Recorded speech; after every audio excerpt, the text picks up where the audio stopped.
Mamá, aquí no es un asilo para hospedar viejas.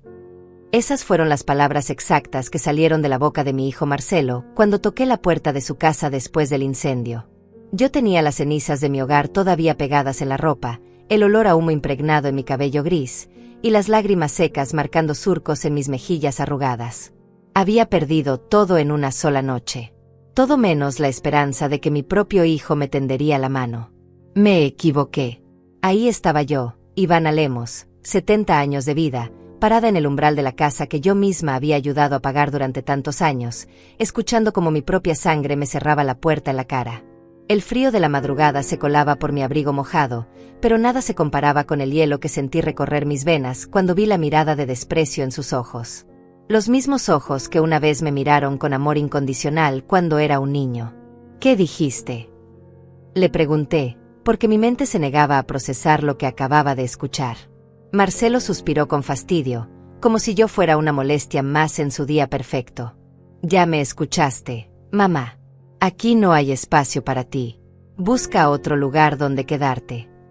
Otro lugar. Como si fuera tan fácil. Como si a los 70 años una pudiera simplemente tocar puertas y encontrar refugio. Como si no hubiera gastado los últimos 9 años de mi vida pagando sus deudas, sus préstamos, sus errores financieros. $85,000. Esa cifra resonaba en mi cabeza como un martillo golpeando metal. $85,000 que salieron de mi pensión, de mis ahorros, de los pequeños trabajos que conseguía limpiando casas ajenas para poder mantener a flote los sueños rotos de mi hijo. El incendio había comenzado a las 3 de la mañana. Desperté con el olor acre del humo llenando mis pulmones y el sonido aterrador de las llamas devorando todo lo que había construido en 60 años de trabajo honesto. Mi casa de 2 habitaciones, modesta pero mía, se convertía en cenizas mientras yo corría en camisón por la calle, gritando por ayuda. Los bomberos llegaron cuando ya era demasiado tarde para salvar algo más que mi vida. Perdí las fotografías de cuando Marcelo era pequeño. Perdí las cartas de amor que su padre me escribía antes de morir. Perdí los certificados de mis trabajos, mis documentos, mi ropa, mis medicinas. Todo se desvaneció en humo negro mientras yo temblaba envuelta en una manta que me dio una vecina desconocida. Lo único que me quedaba era la certeza de que mi hijo me recibiría con los brazos abiertos. Después de todo, yo había sido su salvación económica durante casi una década. ¡Qué ingenua fui! Marcelo, es tu madre, le dije con voz quebrada, señalando mi estado deplorable. Perdí todo en el incendio. Solo necesito un lugar donde quedarme hasta que pueda reorganizarme. Él miró por encima de mi hombro, como si esperara que alguien más apareciera. Su esposa se asomó desde la cocina, nos miró a ambos y desapareció sin decir palabra. Ni siquiera tuvo la decencia de saludarme. Mira, mamá, dijo Marcelo con esa voz que usaba cuando quería sonar razonable, pero sus palabras eran puro veneno. Nosotros tenemos nuestras propias responsabilidades. Los niños necesitan su espacio, mi esposa está estresada con el trabajo, y francamente, ya no podemos seguir dependiendo de tu ayuda económica como antes. ¿Dependiendo de mi ayuda? Mi sangre hirvió. Durante 9 años había vaciado mi cuenta bancaria para cubrir sus gastos. Cuando perdió el trabajo por tercera vez, yo pagué su renta durante 6 meses. Cuando su auto se descompuso, yo saqué un préstamo que todavía estaba pagando para comprarle uno usado. Cuando su hija mayor necesitó uniforme escolar y útiles, adivinen quién abrió su monedero sin chistar. $85,000 no aparecen de la nada. Cada centavo representaba horas extra limpiando oficinas, vendiendo comida casera a la esquina, cuidando niños ajenos mientras el mío construía su vida perfecta. Cada billete que le di salió de renunciar a mis propios gustos, de usar ropa de segunda mano, de comer frijoles y arroz durante semanas para poder enviarle dinero cuando me llamaba llorando por sus deudas. No estoy pidiendo que dependan de mí, le respondí, tratando de mantener la dignidad que me quedaba. Estoy pidiendo que me ayudes porque soy tu madre y acabo de perder mi hogar. Marcelo se encogió de hombros con una frialdad que me partió el alma. Lo siento, mamá, pero cada quien debe resolver sus propios problemas.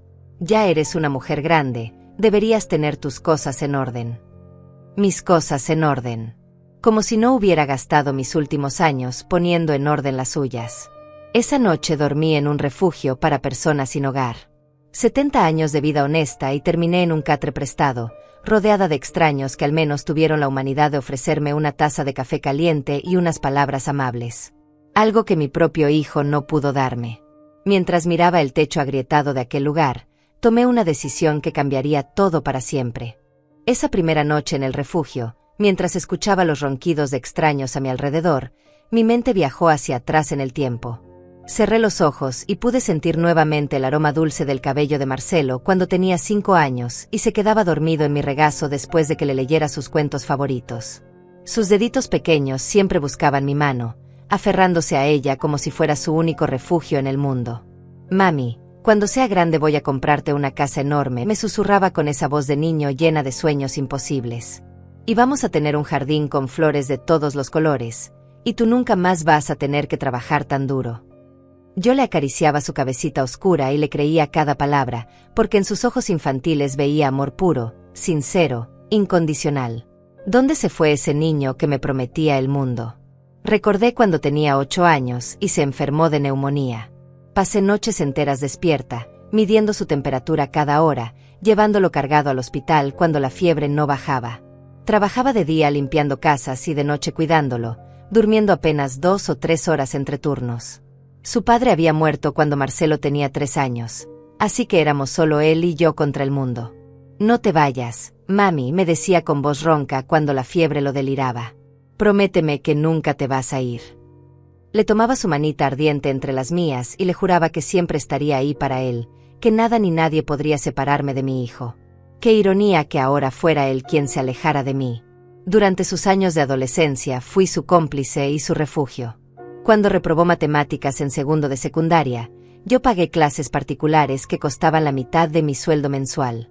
Cuando se enamoró por primera vez y la chica lo rechazó, lloró en mis brazos durante horas mientras yo le preparaba su chocolate caliente favorito y le aseguraba que encontraría a alguien que lo valorara. «Eres la mejor mamá del mundo», me decía entonces, abrazándome fuerte. «No sé qué haría sin ti». Yo guardaba esas palabras en mi corazón como tesoros, pensando que nada podría romper el vínculo que habíamos construido juntos a través de tantos años de lucha y sacrificio. El primer préstamo que saqué por él fue cuando cumplió 25 años. Había conseguido un trabajo en una empresa de construcción, pero necesitaba dinero para comprar herramientas y ropa adecuada. «Es una inversión en mi futuro», mamá me explicó con esa sonrisa encantadora que heredó de su padre. «Te lo voy a devolver con intereses. Ya verás». $5,000 que saqué de mis ahorros para el retiro, confiando en que mi hijo cumpliera su palabra. Nunca me devolvió ni un centavo. Pero eso fue solo el comienzo. A los 28 perdió ese trabajo por llegar tarde constantemente, y necesitaba dinero para la renta mientras conseguía otro. $8,000 más que salieron de mi cuenta. A los 30 se casó y necesitaba dinero para la luna de miel. A los 32 nació su primera hija y los gastos médicos no estaban cubiertos completamente por su seguro. A los 35 perdió otro trabajo y necesitaba dinero para mantener a su familia. Siempre había una razón. Siempre había una emergencia. Siempre había una promesa de que esta sería la última vez. «Mamá, sabes que odio pedirte dinero», me decía cada vez que llamaba con esa voz suplicante que me derretía el corazón. «Pero no tengo a quién más recurrir. Eres la única persona en quien confío completamente». Y yo, como la tonta enamorada de su papel de madre salvadora, abría mi monedero una y otra vez. Trabajé hasta los 68 años para poder seguir manteniéndolo. Mientras otras mujeres de mi edad disfrutaban de su jubilación, yo seguía limpiando oficinas hasta altas horas de la noche, cuidando niños los fines de semana, vendiendo tamales en la esquina para tener dinero extra que enviarle cuando me llamaba desesperado. La peor parte no era el dinero. Era la manera en que había comenzado a tratarme en los últimos años. Sus visitas se volvieron cada vez más escasas, y cuando venía a verme, solo hablaba de sus problemas económicos. Ya no preguntaba cómo estaba yo, si necesitaba algo, si me sentía sola. Llegaba directo al grano. «Mamá, necesito que me ayudes con esto», o «Mamá, se me presentó esta oportunidad pero me falta dinero». Yo me convertí en un cajero automático con sentimientos. Sus hijas, mis nietas, crecieron casi sin conocerme. Marcelo siempre tenía excusas para no traerlas a visitarme. «Están muy ocupadas con la escuela», o «Mi esposa dice que tu casa está muy lejos», o «Ya sabes cómo son los niños, prefieren quedarse en casa». Pero yo sabía la verdad. Le daba vergüenza que sus hijas vieran a su abuela viviendo en una casa modesta, trabajando como empleada doméstica para poder mantener el estilo de vida de su familia. La única que todavía me buscaba era Leonice, la más pequeña. A sus 12 años tenía una sensibilidad especial, y cada vez que lograba escaparse de la vigilancia de sus padres, corría a mi casa con sus ojos brillantes llenos de historias que contarme. «Abuela Ivana, te extraño mucho», me decía, acurrucándose a mi lado mientras le preparaba galletas caseras. «¿Por qué papá dice que no podemos venir a verte seguido?». No sabía qué responderle.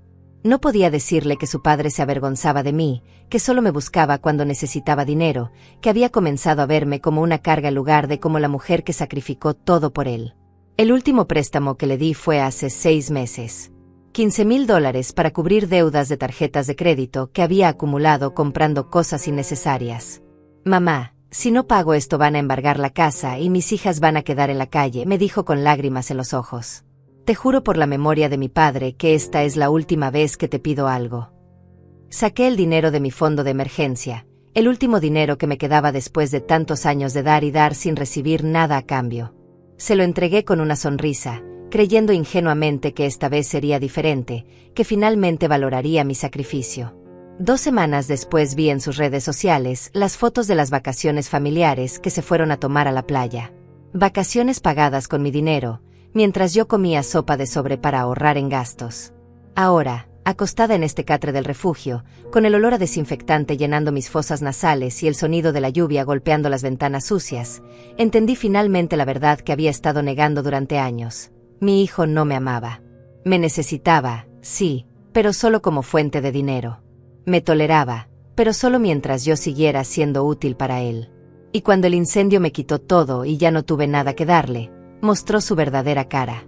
«Aquí no es un asilo para hospedar viejas». Esas palabras seguían resonando en mi cabeza como campanadas de funeral.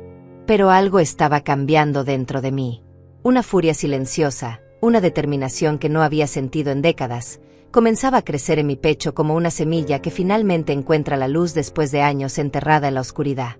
Mañana tomaría la decisión más importante de mi vida. Al amanecer del segundo día en el refugio, me senté en la orilla de mi catre y saqué la libreta pequeña que siempre llevaba en mi bolso. Por suerte, había logrado salvarla del incendio junto con mi identificación y algunos documentos importantes. Con manos temblorosas, comencé a escribir una lista que jamás pensé que tendría que hacer, todo el dinero que le había dado a Marcelo durante estos 9 años. Enero de 2016, $5,000 para herramientas de trabajo. Marzo de 2016, $3,000 para el depósito del apartamento. Julio de 2016, $2,500 para reparar su auto. Diciembre de 2016, $4,000 para los regalos de Navidad de sus hijas. Y así, mes tras mes, año tras año, una interminable lista de cifras que representaban mi vida entera. Cuando terminé de escribir, el total me quitó el aliento, $85,400 exactos. Casi $90,000 que salieron de mis manos arrugadas para ir directamente a los bolsillos de un hombre que ahora me veía como un estorbo. Dinero que representaba años de levantarme a las 5 de la mañana para limpiar oficinas, de vender comida en la calle bajo el sol abrasador, de negarme pequeños gustos para poder mantener a flote los caprichos de mi hijo. «Buenos días, doña Ivana». La voz suave de la trabajadora social del refugio me sacó de mis pensamientos amargos. Se llamaba Patricia y tenía una sonrisa genuina que me recordaba a la que yo solía tener antes de que la vida me enseñara a ser más cautelosa con mi bondad. «¿Cómo durmió anoche?». «¿Cómo se puede dormir cuando tu propio hijo te cierra la puerta en la cara?», respondí con una honestidad que me sorprendió a mí misma. Patricia se sentó a mi lado en el catre, respetando mi espacio pero ofreciéndome su presencia como consuelo. «Cuénteme qué pasó, si se siente cómoda haciéndolo». Y por primera vez en años, alguien me escuchó de verdad. Le conté sobre el incendio, sobre la puerta cerrada, sobre los $90,000, sobre las promesas rotas y el amor que se había vuelto transaccional. Patricia me escuchó sin juzgar, sin interrumpir, sin darme consejos baratos sobre el perdón y la familia. «¿Sabe qué es lo que más me duele?», le dije mientras las lágrimas corrían libremente por mis mejillas. «No es el dinero perdido. Es darme cuenta de que crié a un extraño. El niño que dormía en mi pecho y me prometía cuidarme cuando fuera grande murió en algún momento, y no me di cuenta de cuándo». Patricia me tendió un pañuelo y esperó a que me calmara antes de hablar. Doña Ivana, lo que usted vivió se llama abuso financiero familiar. Es más común de lo que la gente piensa, especialmente con hijos adultos que ven a sus padres mayores como fuentes de dinero en lugar de como personas que merecen respeto y cuidado. Abuso financiero familiar. Nunca había escuchado ese término, pero describía perfectamente lo que había estado viviendo durante casi una década. ¿Hay algo que pueda hacer?, le pregunté, sintiendo por primera vez en años una chispa de esperanza.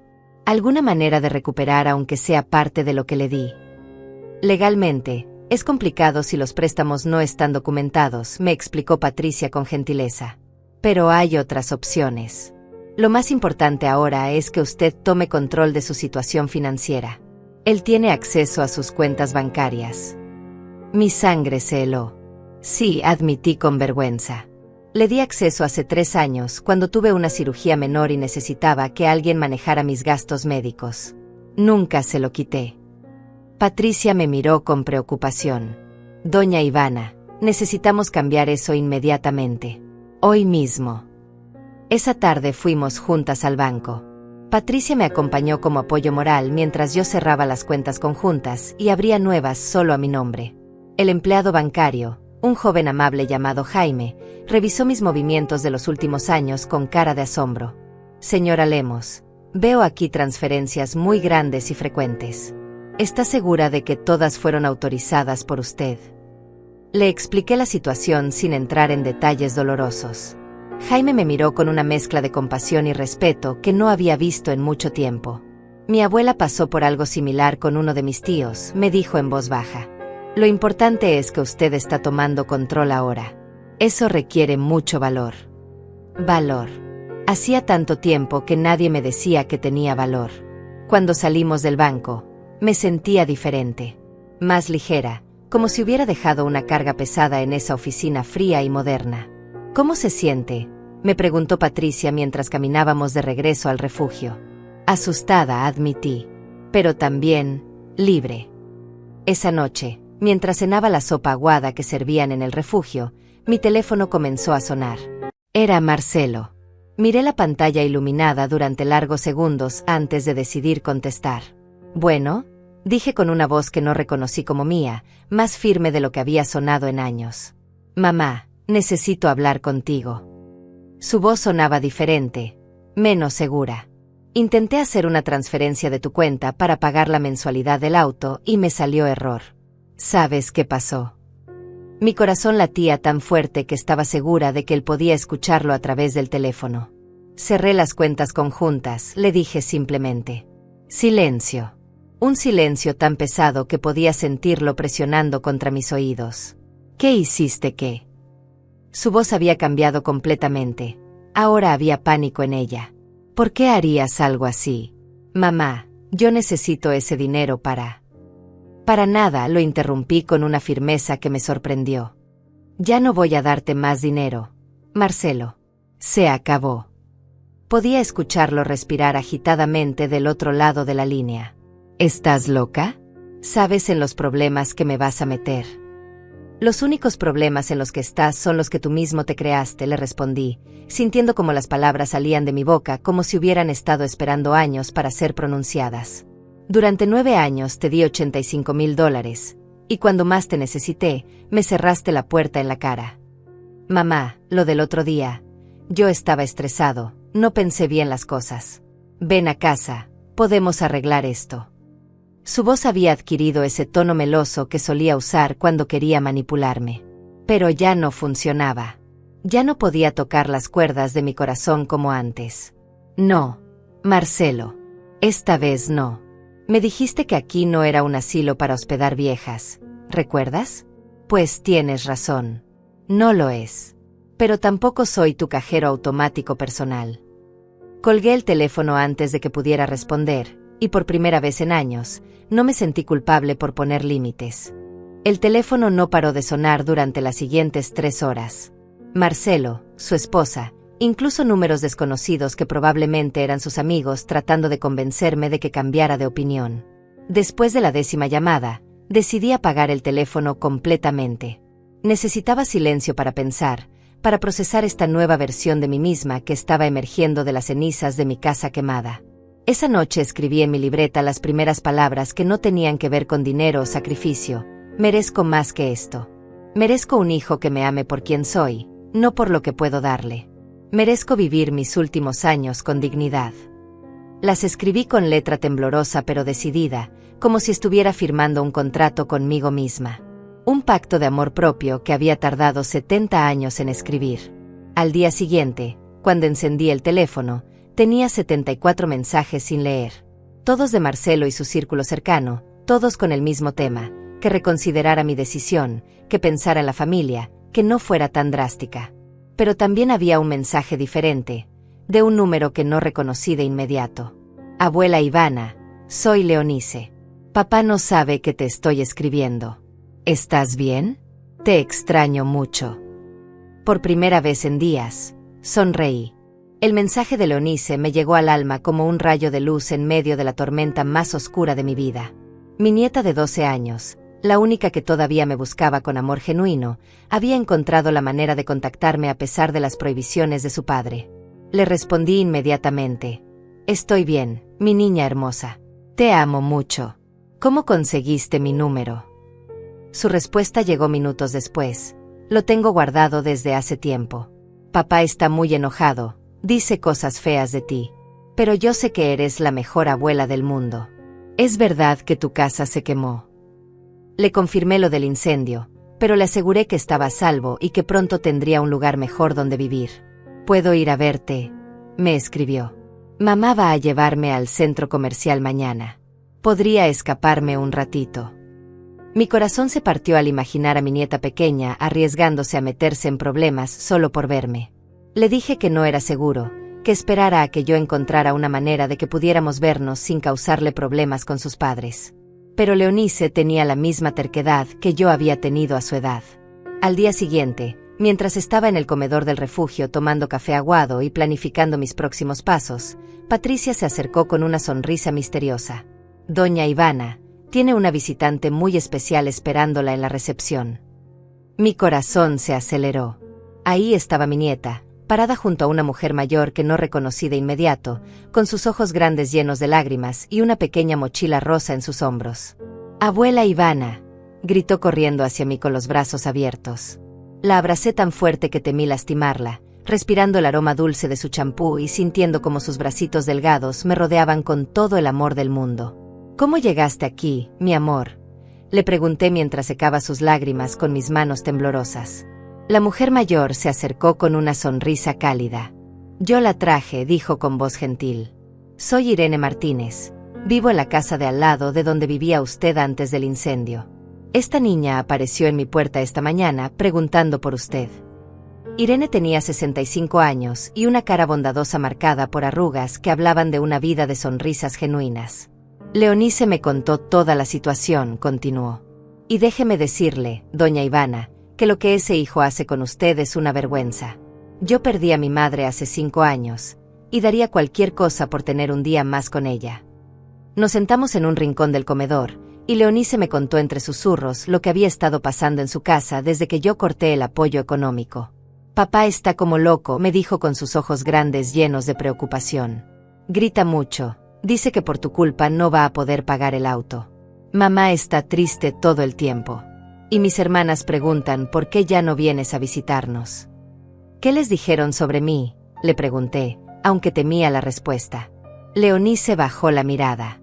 «Papá dice que te volviste egoísta, que ya no quieres ayudar a la familia. Pero yo sé que está mintiendo, abuela. Yo me acuerdo de todo lo que has hecho por nosotros». Mi nieta tenía una memoria privilegiada y un corazón noble que de alguna manera había sobrevivido a la toxicidad de su hogar. Me contó cómo recordaba mis visitas anteriores, cuando le llevaba dulces caseros y le ayudaba con las tareas, cuando le compraba útiles escolares que sus padres olvidaban comprar, cuando la consolaba después de las peleas constantes entre Marcelo y su esposa.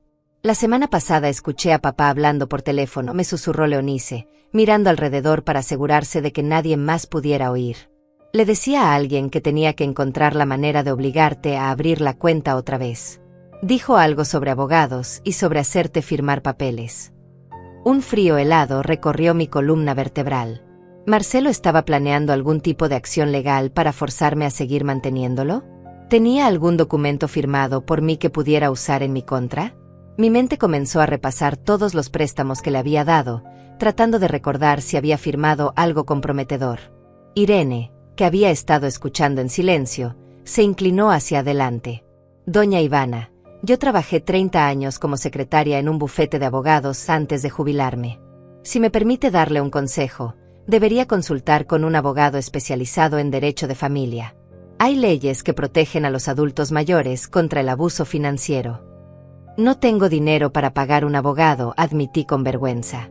Pero Irene sonrió con sabiduría. Mi ex jefe, el licenciado Tadeo Gallás, maneja casos pro bono para adultos mayores en situación vulnerable. Es un hombre bueno, y estoy segura de que le ayudaría si yo le explico su situación. Leonice sacó de su mochila una bolsita de plástico llena de billetes arrugados y monedas. Abuela, esto es para ti, me dijo con solemnidad. Es todo el dinero que he estado ahorrando de mi domingo. Son $240. Mis ojos se llenaron de lágrimas al ver a mi nieta de 12 años tratando de cuidar de mí cuando debería ser al revés. No puedo aceptar tu dinero, mi amor, le dije, pero ella insistió con esa terquedad heredada. Tú siempre me dabas dinero cuando lo necesitaba. Ahora me toca a mí ayudarte. La abracé fuertemente, maravillada por la generosidad de este pequeño ser humano que había crecido en medio de la avaricia de sus padres y había logrado mantener un corazón puro. Irene nos interrumpió suavemente. Leonice, cariño, ya pasó mucho tiempo. Tus padres van a darse cuenta de que no estás en el centro comercial. Mi nieta asintió con tristeza, pero antes de irse me dio un papel doblado. Es mi número de teléfono de la escuela, me explicó. Puedes mandarme mensajes ahí. Nadie más lo sabe. Después de que Leonice se fue con Irene, me quedé sola con el papel en mis manos y una determinación renovada ardiendo en mi pecho. Mi nieta me había recordado por qué valía la pena luchar. No solo por mí, sino por ella, para mostrarle que las mujeres no tenemos que aguantar maltratos solo porque vienen de la familia. Esa tarde llamé al licenciado Tadeo Gallás. Era un hombre mayor con voz pausada pero firme, que me escuchó contar mi historia sin interrumpir. Señora Lemos, me dijo cuando terminé, lo que me describe constituye abuso financiero de adulto mayor, y hay varias acciones legales que podemos tomar. Pero antes de hablar de demandas, ¿ha considerado simplemente cortar toda comunicación con su hijo hasta que él demuestre que puede tratarla con respeto? ¿Contacto cero?, pregunté, porque nunca había escuchado ese término. Exactamente. Significa no responder llamadas, no contestar mensajes, no permitir ningún tipo de manipulación emocional hasta que la otra persona demuestre cambios reales en su comportamiento. Es una herramienta poderosa para romper patrones de abuso. El licenciado me explicó que podía enviar una carta legal a Marcelo estableciendo claramente que no volvería a proporcionarle apoyo financiero y que cualquier intento de presionarme o manipularme resultaría en acciones legales. También podemos redactar un documento legal estableciendo que todos los préstamos anteriores se consideran regalos, para protegerla de cualquier demanda futura. Por primera vez en semanas, sentí que tenía un plan. No era solo una víctima reaccionando al dolor, era una mujer tomando control de su vida. ¿Cuánto costaría todo esto?, le pregunté, pensando en los pocos ahorros que me quedaban después de cerrar las cuentas conjuntas. Para usted, nada, respondió el licenciado Gallás con gentileza. Irene me contó su historia, y casos como el suyo son exactamente la razón por la que dedico parte de mi tiempo a trabajo pro bono. Los hijos que abusan financieramente de sus padres mayores me dan asco, y me da mucho gusto poder ayudarla a defenderse. Esa noche, mientras escribía en mi libreta los eventos del día, anoté una nueva frase que había estado formándose en mi mente. No vine a vengarme. Vine a recuperar lo que me pertenece, mi dignidad, mi paz, y el respeto que merezco como madre y como mujer. Al día siguiente recibiría noticias que cambiarían todo para siempre. Las noticias llegaron de la manera más inesperada. Estaba desayunando en el refugio cuando Patricia se acercó con una expresión que mezclaba sorpresa y alegría. Doña Ivana, tiene una llamada muy importante. Es del seguro de su casa. Mi corazón se aceleró mientras caminaba hacia el teléfono de la oficina, preparándome para más malas noticias sobre documentos perdidos o coberturas insuficientes. Señora Lemos, dijo la voz profesional del otro lado de la línea, tengo excelentes noticias. Después de revisar su póliza y el informe de los bomberos, hemos aprobado su reclamo por la cantidad total de $68,000. El cheque será emitido esta semana. Casi se me cayó el teléfono de las manos. $68,000. Era más dinero del que había tenido junto en toda mi vida. ¿Estás seguro?, pregunté con voz temblorosa. ¿No hay ningún problema? Ninguna letra pequeña. El agente se rió con amabilidad. Completamente seguro, señora. Usted mantuvo sus pagos al día durante más de 20 años, y el incendio fue claramente accidental.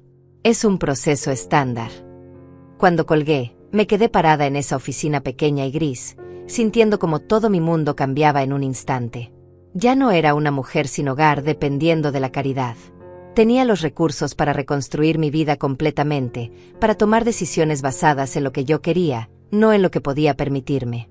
Por primera vez en décadas, tenía opciones reales. Esa tarde, mientras esperaba al licenciado Gallás en un café cerca del refugio, mi teléfono comenzó a sonar insistentemente. Era un número que no reconocía, pero algo en mi instinto me dijo que contestara. Mamá. Era la voz de Marcelo, pero sonaba diferente. Desesperada. Mamá, por favor no cuelgues. Necesito hablar contigo urgentemente. Te escucho, dije con voz neutral, decidida a no dejarme manipular por su tono angustiado. Mamá, me van a embargar el auto si no pago la mensualidad esta semana. Son $3,000. Por favor, ya sé que estás molesta conmigo, pero esto es una emergencia real. Si pierdo el auto, pierdo el trabajo. La vieja Ivana habría corrido inmediatamente a rescatarlo. La nueva Ivana, la que había emergido de las cenizas de su casa y de su autoestima, permaneció sentada tranquilamente en su silla del café. ¿Y qué quieres que haga yo con eso?, le pregunté con calma, que me sorprendió a mí misma. Que me ayudes. Soy tu hijo. Su voz había subido varias octavas, revelando la desesperación que había estado escondiendo detrás de su orgullo. Eres mi hijo, confirmé, pero también soy tu madre, y las madres merecen respeto. Algo que tú olvidaste hace mucho tiempo. Mamá, yo sé que me equivoqué el día del incendio. Estaba estresado, tenía problemas en el trabajo, mi esposa me estaba presionando. Pero tú sabes que te amo. Tú sabes que la familia es lo más importante para mí. Las mismas palabras de siempre. La misma canción manipuladora que había estado escuchando durante años. Si la familia fuera lo más importante para ti, le respondí con una claridad que cortaba como cuchillo, no habrías dejado a tu madre sin hogar después de que te dio $90,000 de su jubilación.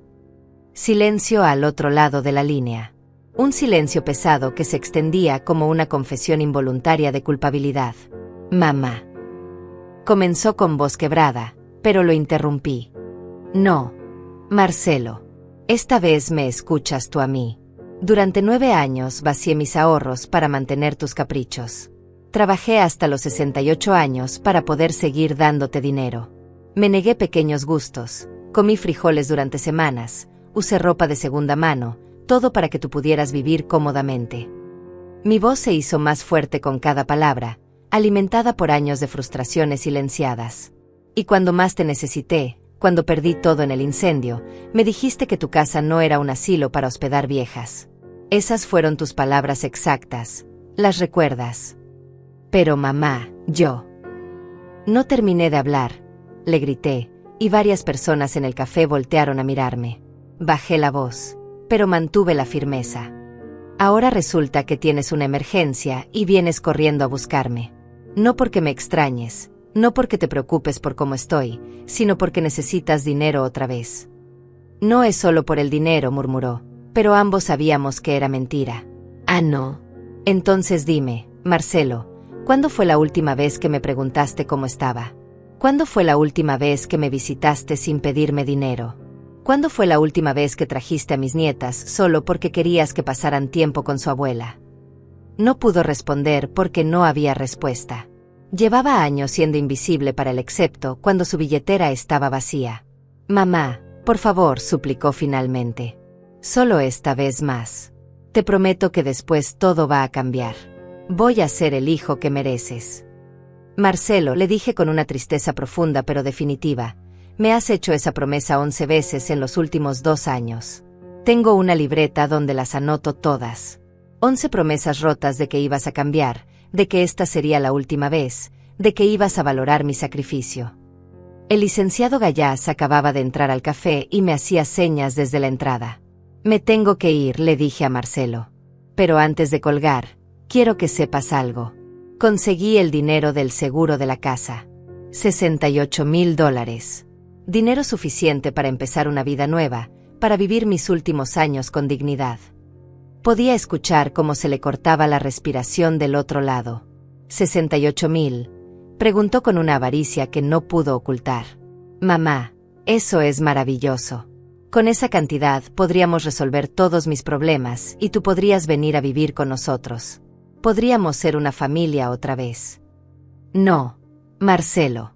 Ese dinero es para mí, para mi nueva vida, para mi paz. Tú tuviste tu oportunidad de ser mi familia cuando perdí todo, y me demostraste que para ti yo no valgo nada. Su voz cambió completamente, volviéndose fría y calculadora. Mamá, ese dinero debería ser de toda la familia. Yo soy tu único hijo, tu heredero. Esos $68,000 me pertenecen tanto como a ti. Y ahí estaba la verdad desnuda. No le importaba mi bienestar, mi felicidad, mi derecho a vivir con dignidad.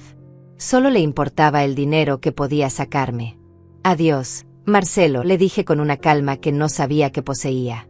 Cuando decidas tratarme como tu madre y no como tu cajero automático, tal vez podamos hablar. Colgué y apagué el teléfono antes de que pudiera volver a llamar. El licenciado Gallás se acercó a mi mesa con una sonrisa comprensiva. Por su expresión, deduzco que acaba de tener una conversación difícil con su hijo. Le conté brevemente la llamada mientras él tomaba notas en una libreta pequeña. Señora Lemos, lo que acaba de describir confirma el patrón de abuso financiero que discutimos ayer. Su hijo no la ve como una persona con derechos y dignidad, sino como una fuente de recursos. El hecho de que inmediatamente reclamara derechos sobre el dinero del seguro es muy revelador. El licenciado me explicó que podíamos proceder con la carta de cese y desistimiento, estableciendo legalmente que no habría más apoyo financiero y que cualquier intento de acoso o presión resultaría en acciones legales. También recomiendo que considere redactar un testamento nuevo, excluyendo específicamente a su hijo de la herencia mientras mantenga este comportamiento abusivo. ¿Puedo hacer eso?, pregunté, sorprendida de que tuviera esa opción. Por supuesto. Usted tiene derecho absoluto a decidir qué hacer con su dinero y sus bienes. Y dado el historial de abuso financiero, sería completamente justificable. Mientras el licenciado explicaba mis opciones legales, escribí en mi libreta una nueva frase que había estado formándose en mi mente.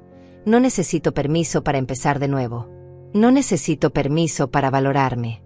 No necesito permiso para ser feliz.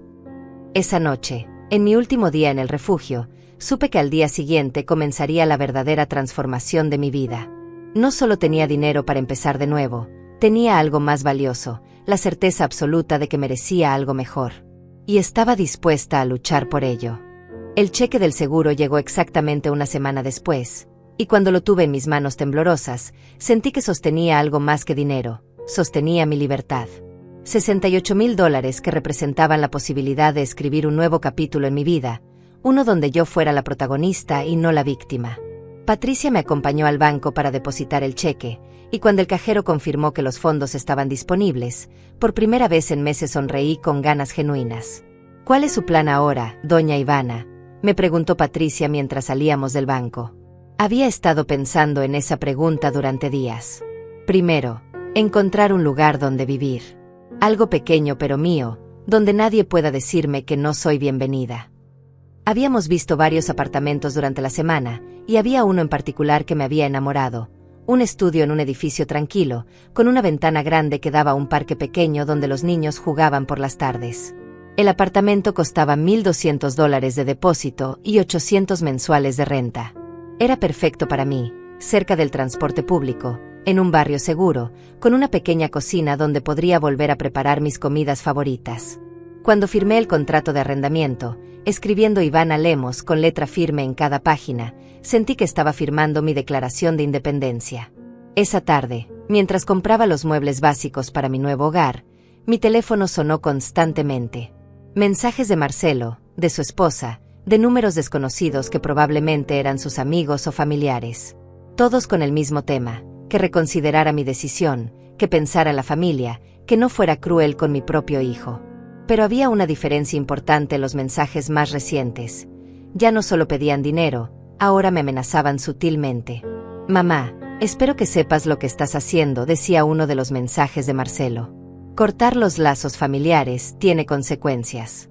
Las niñas preguntan por ti, y no sé qué decirles cuando su propia abuela las abandona». El cinismo me quitó el aliento. Ahora resultaba que yo las estaba abandonando, después de que él me prohibiera verlas durante meses. Pero el mensaje que más me preocupó fue uno de su esposa. «Ivana, Marcelo está desesperado. Está hablando de ir a buscarte personalmente para resolver esto cara a cara. Creo que deberías contestar sus llamadas antes de que haga algo drástico». Una amenaza velada envuelta en preocupación falsa. Inmediatamente llamé al licenciado Gallás. «Licenciado, estoy recibiendo mensajes que suenan a amenazas. ¿Qué puedo hacer?». Su voz se puso seria al instante. «Señora Lemos, reenvíeme todos esos mensajes inmediatamente.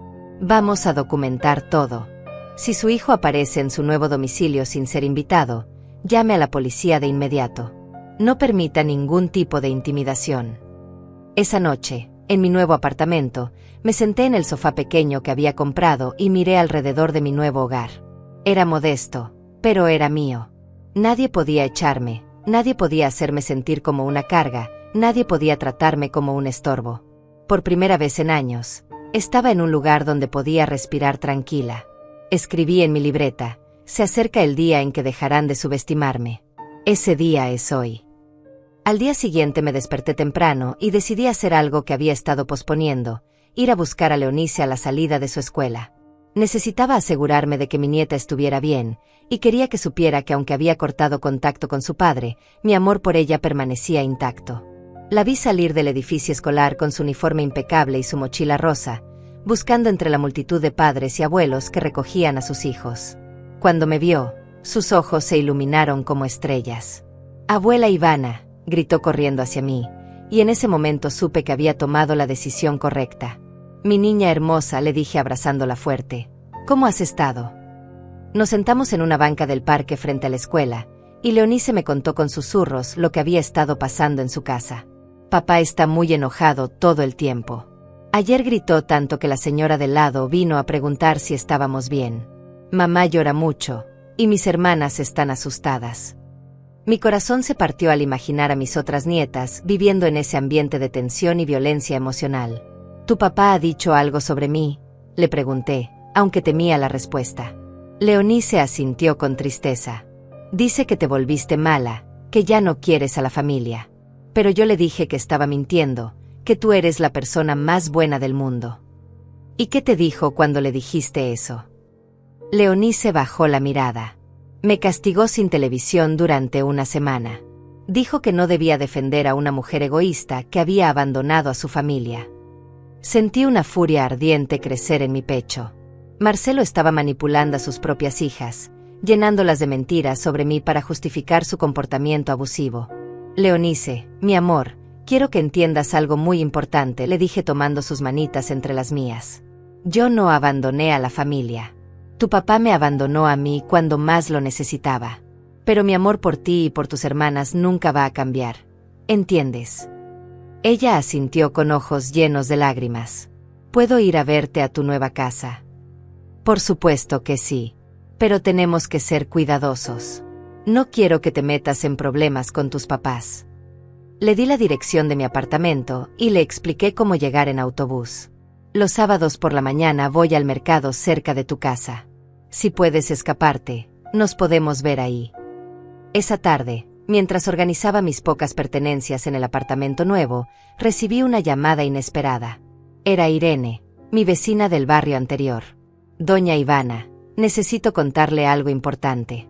Su hijo estuvo aquí esta mañana preguntando por usted. Estaba muy alterado, casi agresivo». Un frío helado recorrió mi columna. ¿Qué quería? Decía que necesitaba encontrarla urgentemente, que era una emergencia familiar. Le dije que no sabía dónde estaba, pero no me creyó. Empezó a gritar que usted había enloquecido, que alguien la estaba manipulando para que actuara contra su propia familia.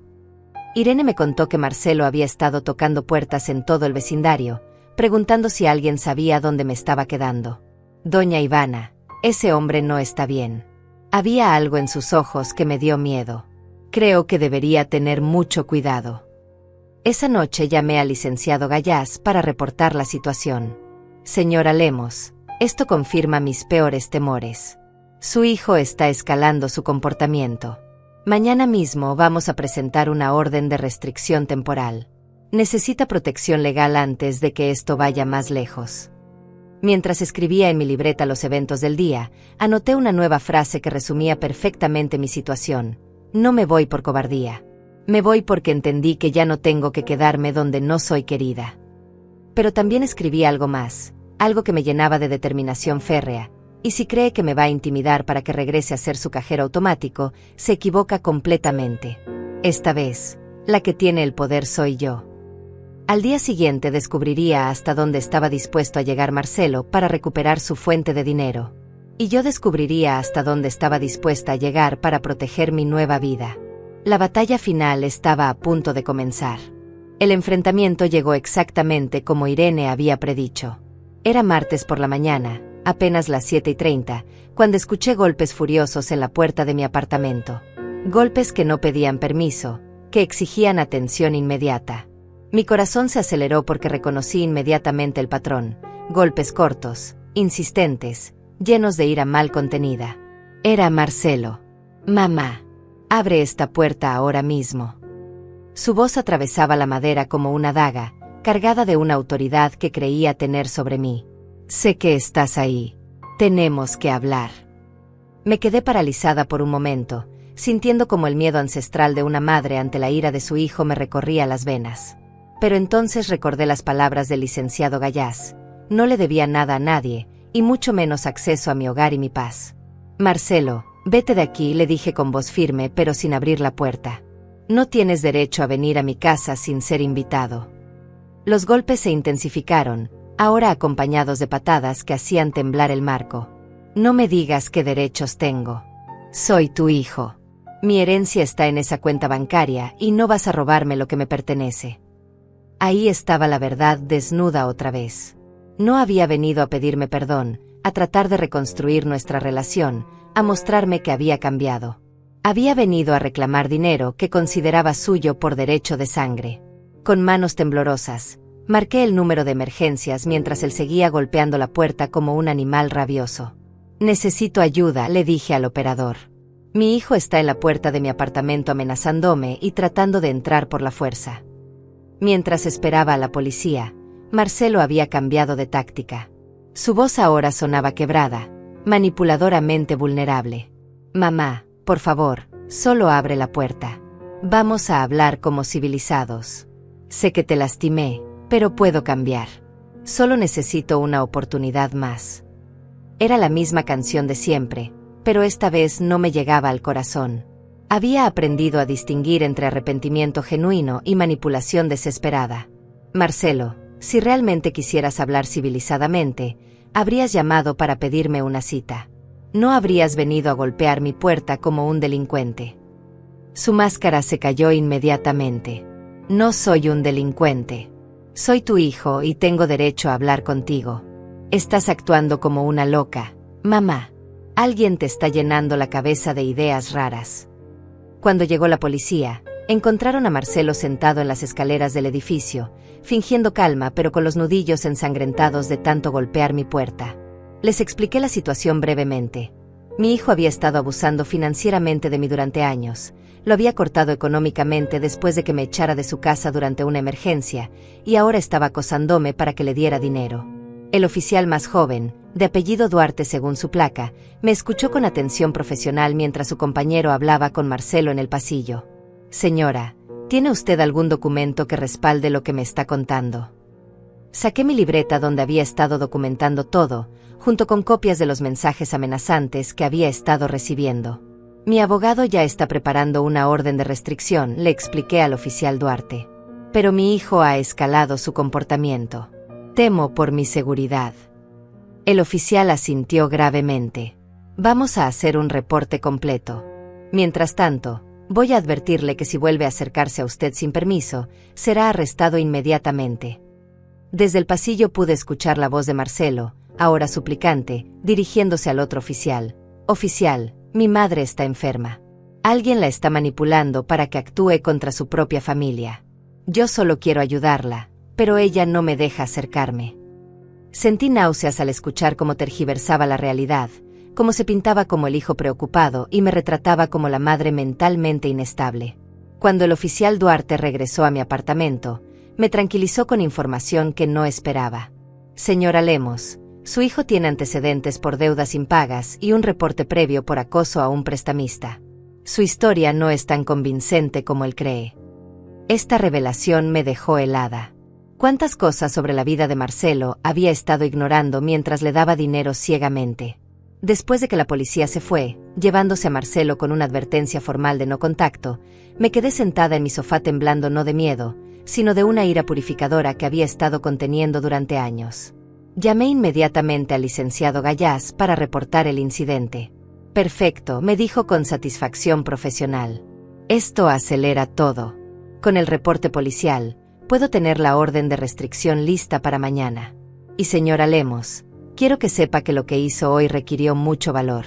Muchas madres en su situación habrían abierto la puerta por culpa o por miedo. Esa tarde, mientras compraba provisiones para mi apartamento, me encontré con una sorpresa inesperada en el supermercado. Era María Ortiz, una compañera de trabajo de mis días limpiando oficinas, a quien no veía desde mi jubilación. Ivana, ¿qué haces por este barrio?, me preguntó con una sonrisa genuine que me recordó por qué había sido una de mis pocas amigas verdaderas. Le conté brevemente mi situación, el incendio, la nueva vivienda, la ruptura con Marcelo. María me escuchó con la sabiduría de una mujer que había criado 6 hijos y había visto de todo. Mija, me dijo cuando terminé, yo pasé por algo parecido con mi hijo mayor. Me pidió dinero prestado durante años hasta que mi esposo amenazó con divorciarse si seguía manteniéndolo. ¿Qué hiciste?, le pregunté, ansiosa por escuchar la experiencia de alguien que hubiera pasado por lo mismo. Lo que tú estás haciendo ahora. Le corté el dinero de tajo. Lloró, me amenazó, me chantajeó emocionalmente durante meses. Pero ¿sabes qué pasó? Al final se las arregló solito. Consiguió un trabajo estable, dejó de beber, se convirtió en un hombre responsable. Aunque claro, eso fue después de 2 años sin hablarme. María me invitó a tomar café en su casa al día siguiente, y por primera vez en semanas sentí que tenía una amiga real, alguien que me entendía sin juzgarme. Ivana, lo que estás haciendo no es crueldad. Es amor firme. A veces amar a alguien significa dejar que enfrenten las consecuencias de sus decisiones. Esa noche escribí en mi libreta una reflexión que había estado formándose en mi mente durante días. Descubrí que el amor sin límites no es amor. Es codependencia. El amor verdadero a veces dice no, a veces se aleja, a veces permite que el otro fracase para que pueda aprender a levantarse solo. También escribí algo más personal, algo que me llenaba de una fuerza que no sabía que poseía. Marcelo, hijo mío, durante 70 años de vida he aprendido que nadie puede quitarme mi dignidad sin mi permiso. Y ya no te doy permiso para lastimar a la mujer que te dio la vida. Al día siguiente recibiría la orden de restricción oficial. Pero más importante que eso, recibiría una llamada que cambiaría mi perspectiva sobre el futuro para siempre. Una llamada que me recordaría que aunque había perdido un hijo tóxico, había ganado algo infinitamente más valioso: mi autorrespeto y la posibilidad de una vida auténtica. La transformación ya no era solo una posibilidad. Era una realidad viviente que crecía cada día en mi corazón renovado. La orden de restricción llegó el jueves por la mañana, junto con una sensación de liberación que no había experimentado en décadas. El documento oficial establecía claramente que Marcelo no podía acercarse a menos de 500 metros de mi persona, mi domicilio o mi lugar de trabajo. También prohibía cualquier tipo de contacto directo o indirecto, incluyendo llamadas, mensajes o comunicación a través de terceros. Por primera vez en años, tenía protección legal contra el hijo que se había convertido en mi acosador. Pero la verdadera sorpresa llegó esa misma tarde, cuando sonó mi teléfono con un número desconocido. Dudé en contestar, temiendo que fuera Marcelo usando otro teléfono para evadir la orden, pero algo en mi instinto me dijo que atendiera la llamada. Señora Ivana Lemos, Preguntó una voz femenina joven y profesional. Habla Alberto Martínez, del bufete legal Martínez y Asociados. La estoy llamando en nombre de mi cliente, la señora Leonice Lemos. Mi corazón se detuvo. ¿Leonice había contratado un abogado? ¿Una niña de 12 años? Me temo que hay un malentendido, le dije confundida. Leonice es mi nieta, pero es menor de edad. La voz del otro lado se rió con calidez. Permítame explicarle mejor, señora Lemos. Leonice no contrató nuestros servicios. Ella vino a nuestras oficinas ayer por la tarde con una historia muy conmovedora sobre su abuela, y después de escucharla, mi socia y yo decidimos investigar su caso pro bono. La historia que me contó el licenciado Martínez me quitó el aliento. Leonice había faltado a clases el día anterior y había tomado 2 autobuses para llegar al centro de la ciudad, buscando ayuda legal para su abuela. Había entrado a varios bufetes preguntando si alguien podía ayudar a una señora mayor que estaba siendo maltratada por su propio hijo. La mayoría de las secretarias la corrieron, me explicó el abogado, pero cuando llegó a nuestras oficinas, mi socia Elena estaba en recepción y decidió escucharla. Leonice le contó toda la historia, los préstamos, el incendio, el rechazo, la orden de restricción. Pero lo que más nos impactó fue cuando nos dijo: mi abuela me enseñó que las familias se cuidan entre ellas, pero mi papá se olvidó de esa lección. Yo no me voy a olvidar. Las lágrimas corrían por mis mejillas mientras escuchaba cómo mi nieta de 12 años había salido a luchar por mí cuando nadie más lo haría. ¿Qué tipo de ayuda pueden ofrecerme?, pregunté, aunque el solo hecho de saber que Leonice me había buscado ya era más de lo que había recibido de cualquier adulto en mi familia. Hemos revisado su caso con el licenciado Gallás, y creemos que tiene derecho a recuperar una parte significativa del dinero que le prestó a su hijo. Aunque los préstamos no estén documentados formalmente, tenemos evidencia de transferencias bancarias, testimonios de terceros, y un patrón claro de abuso financiero que podría ser penalmente punible. El licenciado Martínez me explicó que podrían presentar una demanda civil contra Marcelo por restitución de fondos obtenidos mediante coacción emocional y abuso de confianza. No le garantizo que recupere todo, pero basándonos en casos similares, podríamos obtener entre 30 y 40 mil dólares en compensación. ¿Y cuánto costaría todo este proceso?, pregunté, temiendo que fuera más de lo que podía permitirme. Nada, señora Lemos. Su nieta nos pagó. Me quedé muda. ¿Cómo es posible? Ella es una niña. Leonice nos entregó todos sus ahorros, $240 que había estado guardando durante 2 años. Obviamente, rechazamos el dinero, pero su gesto nos conmovió tanto que mi socia y yo decidimos tomar su caso sin costo alguno. Esa tarde, Leonice apareció en mi apartamento con una sonrisa tímida y ojos brillantes de orgullo. ¿Te enteraste de lo que hice, abuela?, me preguntó mientras la abrazaba tan fuerte que temí lastimarla. Mi niña valiente, le susurré al oído. ¿Cómo se te ocurrió buscar abogados? En la televisión siempre salen anuncios de abogados que ayudan a la gente que fue lastimada, me explicó con la lógica simple de una niña sabia. Y yo sabía que papá te lastimó mucho, así que pensé que un abogado podría ayudarte. Su inocencia y determinación me partían el corazón de la manera más hermosa posible. Le conté sobre mi día, la orden de restricción, la llamada del bufete, las posibilidades legales que se estaban abriendo. Leonice me escuchaba con atención, asintiendo como una adulta pequeña que entendía mucho más de lo que cualquier niña debería entender sobre las complejidades familiares. Abuela, me dijo finalmente, ¿tú crees que papá va a cambiar algún día? La pregunta me golpeó como un puño en el estómago.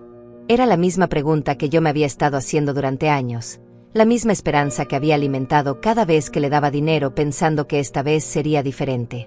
No lo sé, mi amor, le respondí con honestidad. Pero lo que sí sé es que yo ya no puedo seguir esperando a que cambie. Tengo que cuidar de mí misma, y eso significa alejarme de las personas que me lastiman, aunque sean familia. Leonice asintió con una madurez que me rompía el corazón. ¿Significa que ya no vas a poder venir a las fiestas familiares?, me preguntó con voz pequeña. No por ahora, mi niña. Pero eso no significa que no te amo a ti y a tus hermanas. Significa que amo lo suficiente para no permitir que me sigan lastimando. Esa noche, después de que Leonice se fue, me senté a escribir en mi libreta una reflexión que había estado madurando en mi corazón durante semanas. El amor verdadero no es sacrificarse hasta desaparecer. El amor verdadero es respetarse lo suficiente para exigir ser tratado con dignidad. y enseñar con el ejemplo que nadie merece abuso, ni siquiera de la familia. También escribí algo dirigido directamente a Marcelo, aunque sabía que nunca lo leería. Hijo mío, me duele profundamente que hayamos llegado a esto. Pero prefiero tenerte como enemigo viviendo con dignidad, que tenerte como hijo viviendo en la humillación. Espero que algún día entiendas que lo que estoy haciendo no es venganza. Es amor propio. Al día siguiente recibiría noticias que cerrarían definitivamente este capítulo de dolor y abrirían las puertas a una nueva vida que no había imaginado posible. Pero esa noche, mientras miraba por la ventana de mi apartamento hacia el parque donde los niños jugaban bajo las luces de la calle, supe que había tomado la decisión correcta. Había recuperado algo que creía perdido para siempre: mi poder personal. Y nadie, ni siquiera mi propio hijo, me lo volvería a quitar. La mujer que había salido de las cenizas de aquella casa quemada era completamente diferente a la que había entrado en ella. Era más fuerte, más sabia, y sobre todo, más libre. Y apenas estaba comenzando a descubrir de qué era capaz. 6 meses después del incendio que cambió mi vida para siempre, me despierto cada mañana en mi apartamento pequeño pero lleno de paz, y por primera vez en décadas, sonrío antes de levantarme de la cama. La demanda civil que presentaron los licenciados Martínez contra Marcelo prosperó más de lo que cualquiera esperaba. No solo recuperé $35,000 de los $85,000 que le había dado durante años, sino que el proceso legal reveló otras deudas que él había estado ocultando, incluyendo préstamos que había tomado usando mi nombre como referencia sin mi conocimiento. El juez que llevó el caso, una mujer mayor llamada magistrada Dirlen Duarte, me miró con una compasión que jamás olvidaré cuando dictó la sentencia. Señora Lemos, me dijo desde su estrado, lo que usted ha sufrido es desafortunadamente más común de lo que la sociedad quiere admitir. El abuso financiero de adultos mayores por parte de sus propios hijos es una epidemia silenciosa. Su valor al denunciarlo y defenderse no solo la beneficia a usted, sino que envía un mensaje importante a otros que están pasando por situaciones similares. Marcelo no apareció a la audiencia final. Su abogado informó que mi hijo había aceptado el acuerdo propuesto: pagar la restitución en cuotas mensuales durante 3 años, mantener la orden de restricción vigente y asistir a terapia psicológica obligatoria para tratar sus problemas de control e ira. Cuando escuché la sentencia, no sentí triunfo ni venganza. Sentí una tristeza profunda pero limpia, como cuando finalmente aceptas que alguien que amas está enfermo y necesita ayuda que tú no puedes darle. La relación con mis nietas se ha transformado de maneras que nunca imaginé posibles. Leonice viene a visitarme todos los sábados, y hemos desarrollado una complicidad hermosa que va más allá de los lazos de sangre. Ella me ayuda con las compras, yo la ayudo con las tareas, y juntas cocinamos recetas que mi madre me enseñó cuando yo tenía su edad. Abuela, me dijo el sábado pasado mientras amasábamos pan juntas, cuando sea grande quiero ser como tú, valiente y libre. Sus hermanas también han comenzado a buscarme, apareciendo de manera casual en los lugares donde saben que me pueden encontrar. La mayor, que tiene 17 años, me confesó hace 2 semanas que siempre supo que su padre me estaba maltratando, pero no sabía cómo ayudarme. Abuela, cuando vi que te fuiste y no regresaste, supe que habías encontrado la fuerza que necesitabas. Y eso me dio esperanza de que yo también puedo ser fuerte cuando alguien trate de lastimar a las personas que amo. Mi nueva vida se ha llenado de relaciones auténticas que jamás habría imaginado. María Ortiz se convirtió en mi compañera de aventuras. Vamos juntas al mercado, al cine, a caminar por el parque los domingos. Irene Martínez se mudó a un apartamento en mi mismo edificio después de que su casa también sufriera daños en una tormenta, y ahora somos vecinas oficiales y amigas del alma. Ivana me dijo hace poco mientras tomábamos café en mi balcón pequeño: a los 65 años pensé que ya había vivido todo lo importante. Pero conocerte me enseñó que nunca es tarde para hacer amistades verdaderas. Patricia, la trabajadora social del refugio, se ha convertido en una amiga querida que me visita regularmente. Ella fue quien me sugirió algo que cambió mi perspectiva sobre el futuro. Doña Ivana, usted tiene una historia poderosa que podría ayudar a otras mujeres que están pasando por situaciones similares. ¿Ha pensado en compartir su experiencia? Fue así como comencé a asistir a un grupo de apoyo para adultos mayores que han sufrido abuso familiar. Al principio solo iba a escuchar, pero gradualmente comencé a compartir mi historia. Descubrí que no estaba sola. Había docenas de mujeres de mi edad que habían vivido experiencias similares con hijos, nietos, o incluso cónyuges que las veían como fuentes de dinero en lugar de como personas dignas de respeto y amor. La primera vez que dije no, después de 40 años de decir sí a todo, les conté al grupo la semana pasada, pensé que me iba a morir del miedo. Pero descubrí que decir no me mató. Me liberó. Varias mujeres lloraron cuando terminé de hablar, y después se acercaron para pedirme consejos sobre cómo comenzar sus propios procesos de liberación. El dinero del seguro y la restitución parcial de la demanda me han dado una seguridad económica que no había tenido en años. Pero más importante que eso, me han dado opciones. El mes pasado decidí hacer algo que había soñado durante décadas: tomar clases de pintura en el centro comunitario. Mis manos de 70 años, que trabajaron tanto limpiando casas ajenas, ahora crean belleza en pequeños lienzos que cuelgo en las paredes de mi apartamento. También comencé a hacer trabajo voluntario en el mismo refugio donde viví durante esos días difíciles. Ayudo a otras mujeres mayores que llegan asustadas y sin recursos, les cuento mi historia, les aseguro que es posible empezar de nuevo sin importar la edad. El secreto, les digo, no es encontrar la valentía. El secreto es descubrir que la valentía siempre estuvo ahí, esperando a que dejáramos de tener más miedo al cambio que al sufrimiento. Marcelo me envió una carta hace 3 meses, la primera comunicación directa en casi un año. Era breve, escrita a mano, sin las manipulaciones emocionales que caracterizaban nuestras conversaciones anteriores. Mamá, decía, estoy en terapia como ordenó el juez. Estoy comenzando a entender el daño que te causé. No te pido perdón porque sé que las palabras no borran años de maltrato. Solo quiero que sepas que estoy trabajando en convertirme en el hombre que tú merecías como hijo. Algún día, si tú quieres, me gustaría intentar reconstruir nuestra relación sobre bases completamente diferentes. Con respeto y sin condiciones. Te amo, Marcelo. Leí esa carta 5 veces antes de decidir qué hacer con ella. No la respondí inmediatamente, pero la guardé en mi libreta, entre las páginas donde había documentado mi transformación. Tal vez algún día, cuando él demuestre con acciones y no solo con palabras que realmente ha cambiado, podamos intentar construir una relación nueva. Pero será en mis términos, con mis límites, y solo si él demuestra que puede respetarme como la mujer independiente y digna que he llegado a ser. Esta mañana me desperté y miré mi reflejo en el espejo del baño. Vi arrugas que cuentan historias de 70 años de vida, cabello completamente gris que he decidido no teñir más porque me gusta cómo se ve bajo la luz del sol, y ojos que brillan con una paz que no tenían hace un año. Buenos días, Ivana, me dije a mi reflejo, como hago cada mañana. ¿Qué aventura vamos a vivir hoy? Porque aprendí algo fundamental en estos meses de reconstrucción. La vida no termina cuando tus hijos crecen, cuando tu casa se quema, cuando tu familia te decepciona, o cuando cumples 70 años. La vida comienza cada vez que decides que mereces algo mejor y tienes el valor de buscarlo. Escribí en mi libreta esta mañana una reflexión que resume todo lo que he aprendido.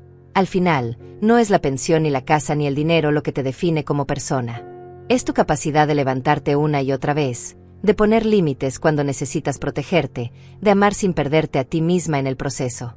Es tu capacidad de empezar de nuevo cuantas veces sea necesario, porque mientras tengas vida en el cuerpo, tienes derecho a la felicidad. Mañana es sábado, y Leonice vendrá a visitarme. Vamos a hornear galletas, a reírnos, a planear nuestro próximo paseo al museo que acaba de abrir en el centro. Y mientras mis manos arrugadas mezclen la masa y mis ojos vean la sonrisa de mi nieta, sabré que tomé la decisión correcta. Porque al final, elegí amarme a mí misma tanto como había amado a otros. Y esa elección me devolvió la vida.